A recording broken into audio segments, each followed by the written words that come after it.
Hey all, welcome back to Sparky Farms. We are finally seeing some nice warm weather. It's wonderful. I'm enjoying it quite well. Today I'm gonna work on a couple of things because we got an event here with my in-laws later today. They want us to go down to the campground with them. So my goal is to fix our shed locks so that they can latch a little better. So what we've had is these old turnbuckle style latches. I don't know how well you can see it. I guess I can turn the flash on. There we go. But yeah, they're getting pretty wore out. They've already got quite a divot in there from being stretched, because we have winds that just will not stop. So we're gonna fix that today. As you can see, the wind moving it. This one's already popped off just from the wind moving. So it's a good thing we got the chain on there. We've got one done. It's just a simple flip it over, hook it. Once it's hooked, pull that back, set it down. Voila, door stays closed and gives less gap. And we'll still use our chain for backup, just so if it does rip something out, then at least we'll still have something attached to the door. Just like that, there's two. We got two more to do, and hopefully the beating and banging of the wind on the doors will stop walking some of these nails out, so we can make this thing last another 40, 50, 60 years. Well, that took less time than I expected, so I guess I'll go find my next project. I'm not sure what I want to do yet, but we'll figure it out. Alright, so the last task I'm doing today, had to special order these little bolts here. I should have been thinking when I ordered this mounting clip that's meant for this cab, but they take a special screw, and Deere Parts wouldn't tell me what that screw was, but I have the part number, so for 63 cents a piece, I figured might as well get the correct one. So we're gonna put those in here real quick. It's as simple as, there we go, now I can see what I'm doing. We just thread those in.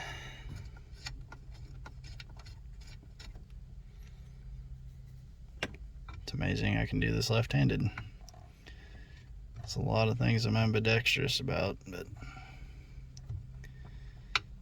surprisingly,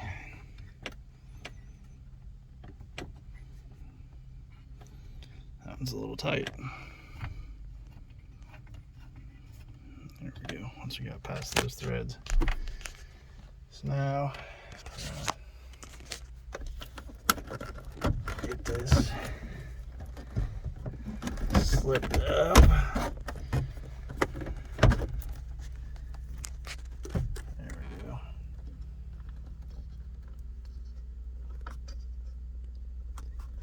See if I can get it hand tight for now.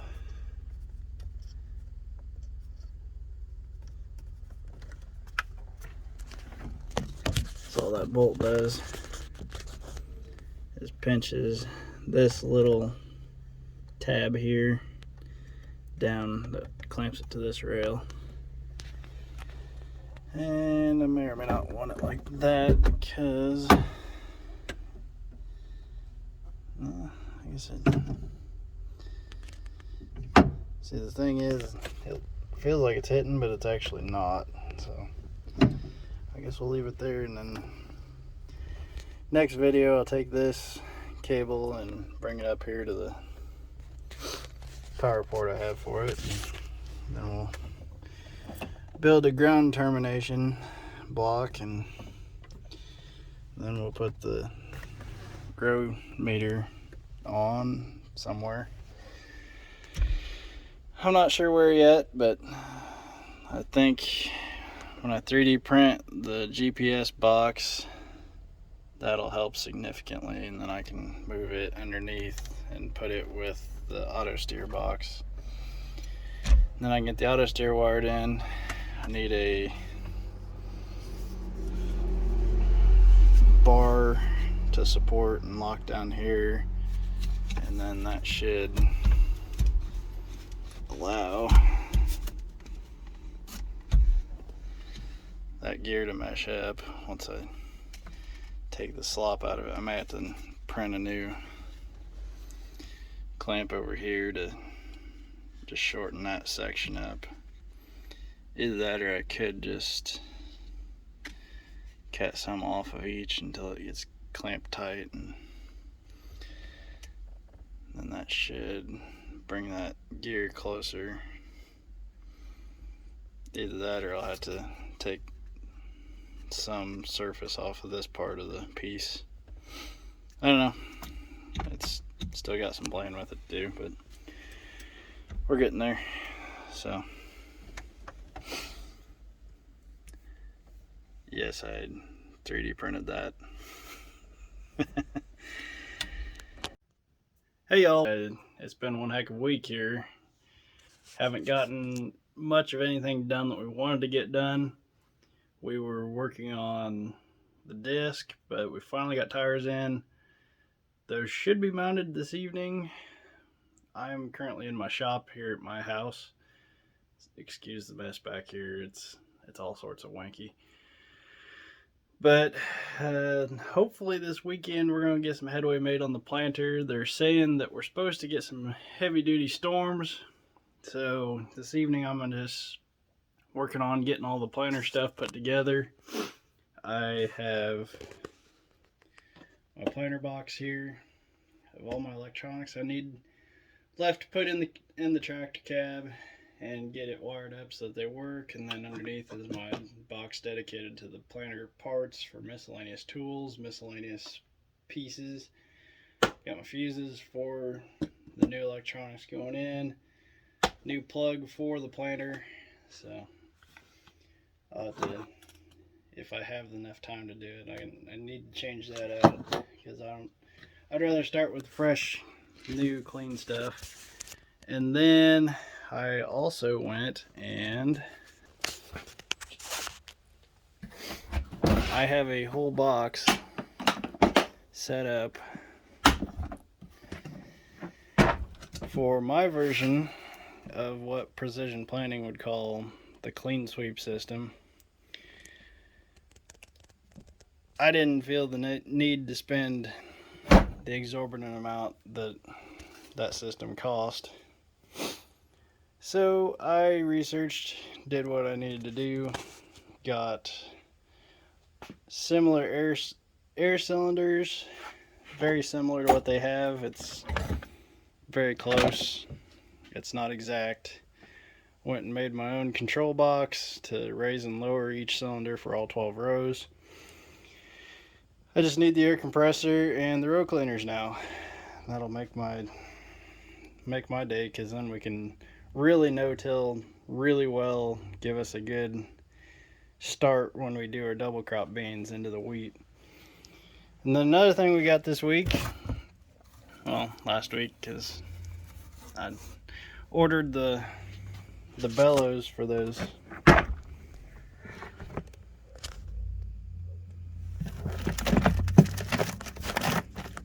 cylinders to keep the dirt out. So,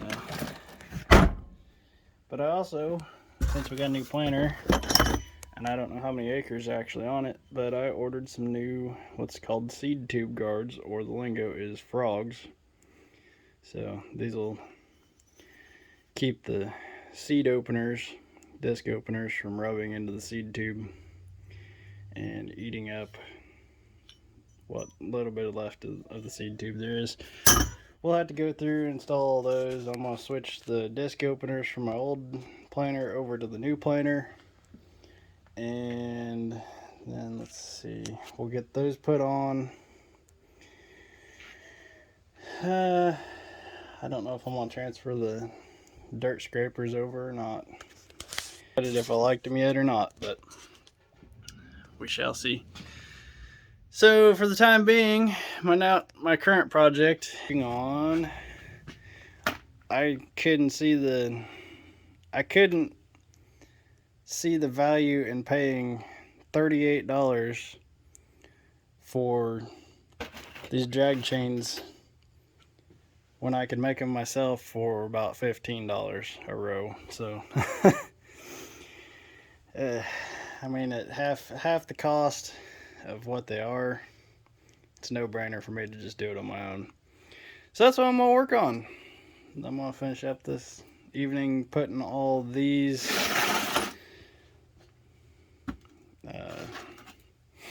quick links onto a bucket of chain that I went and made sure was specifically a certain length for each row, and hopefully once I find my last piece of flat bar stock, I can get them all cut tomorrow maybe and get them all drilled on my new drill press. It's just been itching to be used. So yeah, I'll call it for this one right now, and we'll do a little bit of me putting the chain together. Sorry for the monotonous stuff, guys, but sometimes it's just not worth the effort to sit and record while I'm doing the same thing 12 times. So that's why I didn't show me putting together those air cylinders. They were just monotonous, and I need to go get a couple more of the correct clamps, because what they sent weren't the correct ones. I sent two of the same size when they needed to be two different sizes.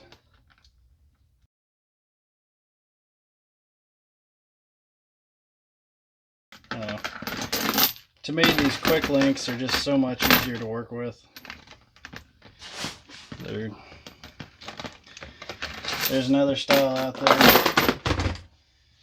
that it's basically your standard chain loop, but it overlaps, and you got to get it pinched closed so that you can keep it secure. But it's one of those, if I go to take these off at the end of the season,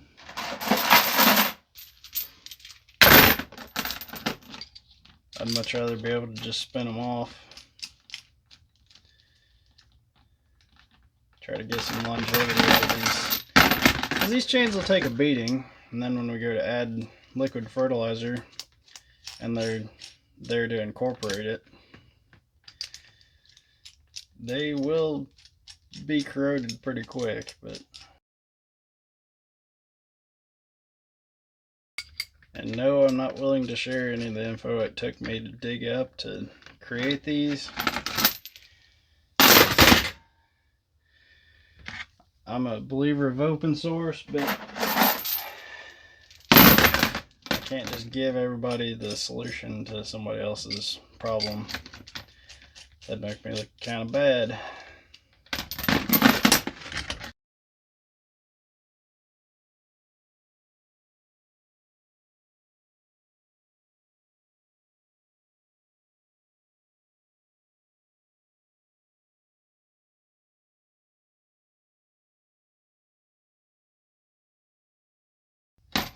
Alright. There we have it, guys. 12 rows, drag chains that hopefully we'll put on the planter sometime soon. Just need to hit the hardware store next. So yeah, I'm gonna call it a night on this one, guys.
this here is our politician wagon. It's what every politician's famous for. They like to spread a lot of it.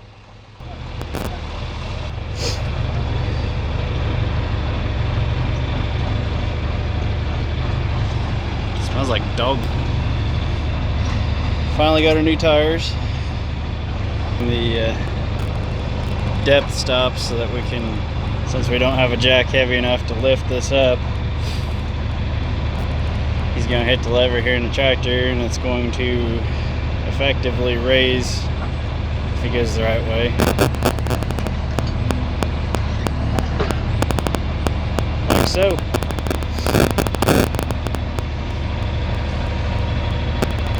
Who needs a jack when you've got the built-on board hydraulics? We used to pull it with the 30-20. And right now we're going to go put some air in the tires. More than what it's got. We still have any electricity in that barn. Make sure it's up to snuff before I go and load it up with a big pile of manure. Right here in this field.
Got some little ruts with a big pile.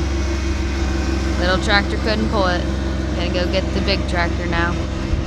Austin told me he wanted me to help him today with the spreader. And I said, that's a load of crap.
The old spreader, she's got a locked up bearing on 2 spots.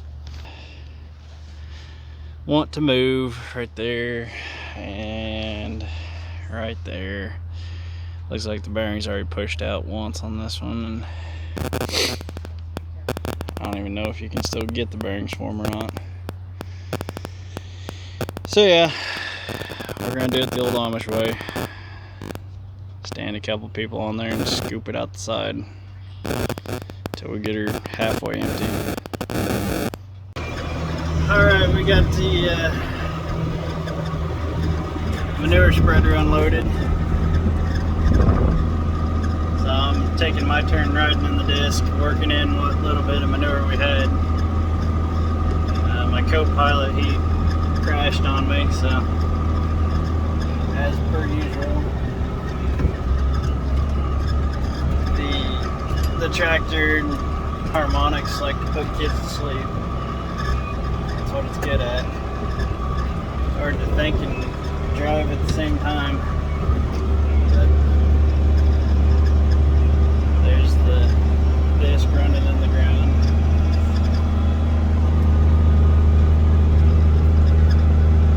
From my point of view, at least.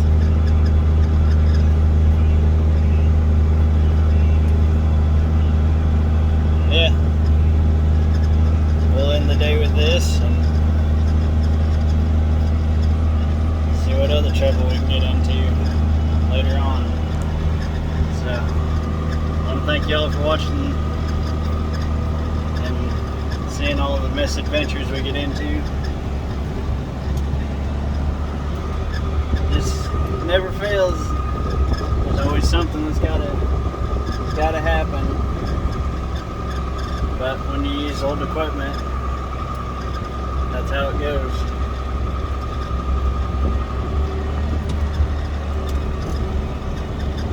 So, anyways, if you like what you see and you want to see some more, we'll keep working on putting out more videos as we get them done and as time and planning allows. As long as the weather allows. So make sure to hit the like button and hit the subscribe somewhere on the screen. So Thanks again. Y'all have a wonderful day.